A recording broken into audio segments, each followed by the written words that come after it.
அண்மை செய்தியை பார்த்துக் கொண்டிருக்கிறோம். இந்திய ரேடார்களை பாகிஸ்தான் தற்கொலை ட்ரோன்களை அனுப்பி அழிக்க முயன்றதாக தகவல் வெளியாகி இருக்கிறது. கூடுதல் விவரங்களோடு இணைகிறார் சுசித்ரா. விவரங்களை பதிவு செய்யலாம். நேற்று நள்ளிரவு பாகிஸ்தானுடைய விமானப்படையின் சார்பாக இந்தியாவின் ரேடார்களை தாக்கி அதனை அழித்து இந்தியா மீது தாக்குதல் நடத்துவதற்கான ஒரு முயற்சியில் பாகிஸ்தான் ஈடுபட்டுள்ளதாக தற்பொழுது தகவல் கிடைக்கப்பட்டுள்ளது.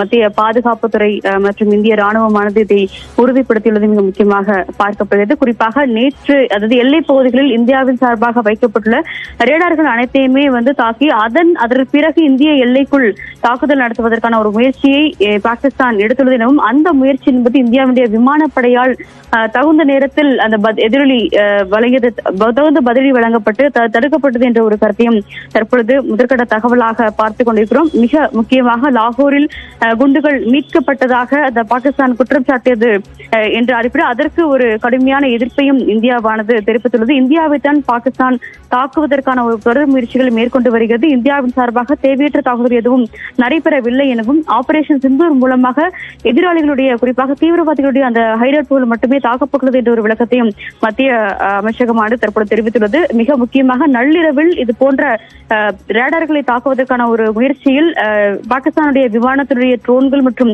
விமானப்படைகள் சுற்றி திரிந்து வருகிறது என்ற ஒரு கருத்தையும் தகவலையும் தற்பொழுது இந்திய விமானப்படை மற்றும் பாதுகாப்பு படைகள் உறுதிப்படுத்தியுள்ளது.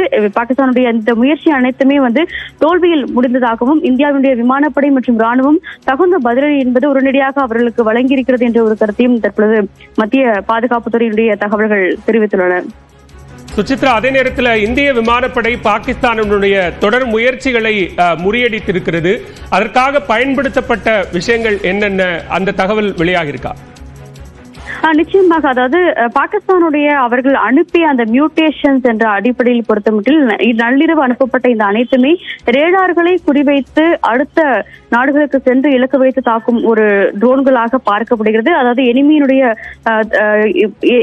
எல்லைப்பகுதியில் இருந்து வரக்கூடிய அந்த ஒரு ட்ரோன்கள் போன்றவற்றை அதனை தடுத்து நிறுத்துவதற்காக இந்திய ராணுவத்தினுடைய கெமிக்கல் ட்ரோன் போன்றவை பயன்படுத்தப்பட்டு அதன் மூலம் இந்த பாகிஸ்தானுடைய இந்த தாக்குதல் என்பது முறியடிக்கப்பட்டுள்ளதாக இந்திய விமானப்படை தெரிவித்துள்ளது மிக முக்கியமாக பார்க்கப்படுது. எதிரினுடைய இலக்கை துல்லியமாக தாக்கும் இந்த வகை ட்ரோன்கள் இந்தியாவினுடைய இந்த விமானப்படையில் இருப்பது மிக முக்கியமாக பார்க்கப்படுகிறது. ரேடார் மூலமாக அது கண்காணிக்கப்பட்டு அதற்கு தகுந்த பதிலடி என்பது பாகிஸ்தானுடைய தாக்குதலுக்கு குறிப்பாக அவர்களுடைய ராணுவம் மற்றும் விமானப்படையினுடைய தாக்குதலுக்கு தகுந்த பதிலடி இந்தியாவுடைய ட்ரோன்கள் மூலமாக வழங்கப்பட்டுள்ளது என்ற ஒரு தகவலை தான் தற்பொழுது மத்திய அரசுடைய தகவல்கள் கூறியுள்ளன.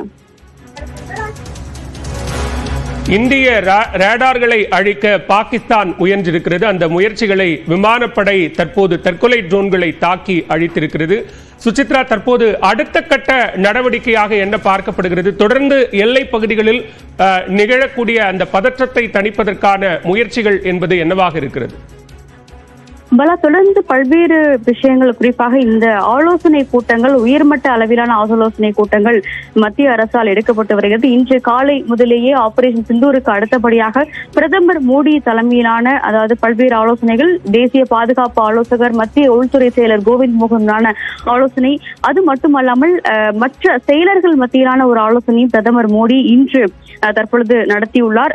மிக முக்கியமாக ஆபரேஷன் சிந்தூருக்கு அடுத்தபடியாக நடந்துள்ள அந்த ஒரு தாக்கங்கள் என்ன, பாகிஸ்தான் மற்றும் இந்தியா இடையான எல்லை பதற்றத்தால் நிகழக்கூடிய அந்த பாதிப்புகள் என்ன, அது மட்டுமல்லாமல் எல்லை பகுதியில் இருக்கக்கூடிய அந்த ஒரு கம்யூனிகேஷன் தொடர்புகள் எவ்வாறு இருக்கிறது, பொதுமக்களுக்கான பாதுகாப்பு எவ்வாறு ஏற்பாடு செய்யப்பட்டு அவர்களுக்கான ஒரு பாதுகாப்பு எவ்வாறு உள்ளது என்பது தொடர்பான ஒரு அம்சங்களையும் பிரதமர் மோடி பல்வேறு செயலர்கள் மத்திய அரசுடைய செயலர்களோடு பேசும் பொழுது இன்று அந்த ஒரு ஆலோசனை நடைபெறுகிறது. மிக முக்கியமாக தேசிய பாதுகாப்பு ஆலோசகர் மட்டுமல்லாமல் தொலைத்தொடர்புத்துறையினுடைய செயலருடனும் பிரதமர் மோடி சற்று நேரத்திற்கு முன்னதாக பேசினார். பாதுகாப்புத்துறை செயலர், உள்துறை செயலர் கோவிந்த் மோகன் அவருடனும் மத்திய அரசுடைய அதிகாரிகளுடனும் பிரதமர் மோடி நேரடியாகவே பல்வேறு ஆலோசனைகளில் ஈடுபட்டுள்ளார்.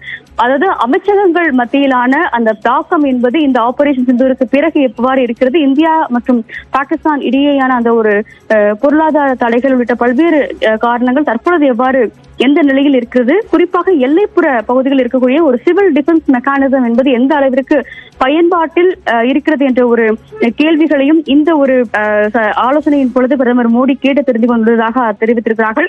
இந்த சந்திப்பின் பொழுது கேபினெட் செயலர், மூத்த பிரதமர் அலுவலகத்தினுடைய மூத்த அதிகாரிகளும் இதில் இந்த ஆலோசனையில் இடம்பெற்றுள்ளது மிக முக்கியமாக பார்க்கப்படுகிறது. அவர்கள் மட்டுமல்லாமல் பாதுகாப்புத்துறை, உள்துறை, வெளியுறவுத்துறை, தகவல் மற்றும் ஒலிபரப்புத்துறை, சுகாதாரம் மற்றும் டெலிகம்யூனிகேஷன் ஆகிய சுமார் 6 முதல் 7 துறைகளில் சார்ந்த செயலர்கள் பிரதமருக்கு இந்த விளக்கத்தை அளித்திருக்கிறார்கள். தவறான தகவல்கள் பாகிஸ்தானால் இந்தியாவிற்கு எதிராக பரப்பப்படும் பொழுது அதனை தடுப்பது எப்படி என்பது தொடர்பான ஒரு ஆலோசனையும் இன்ஃபர்மேஷன் பிராட்காஸ்டிங் தகவல் ஒலிபரப்புத்துறையினுடைய செயலர் மற்றும் அமைச்சர்களிடம் பிரதமர் மோடி ஆலோசித்துள்ளார்.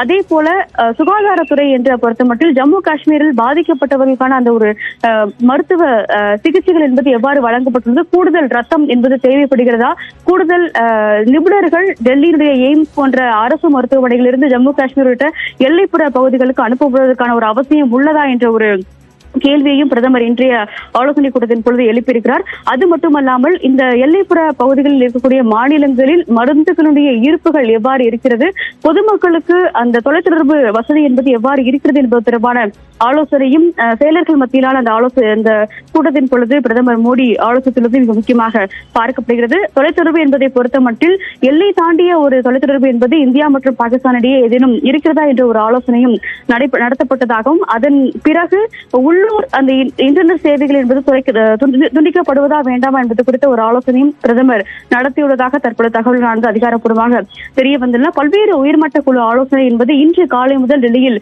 நடைபெற்று வருகிறது. அதனுடைய தகவல்களை தான் நாம் தற்போது பிரத்யேகமாக பகிர்ந்து கொண்டிருக்கிறோம். பாலா, விவரங்களுக்கு நன்றி சுசித்ரா.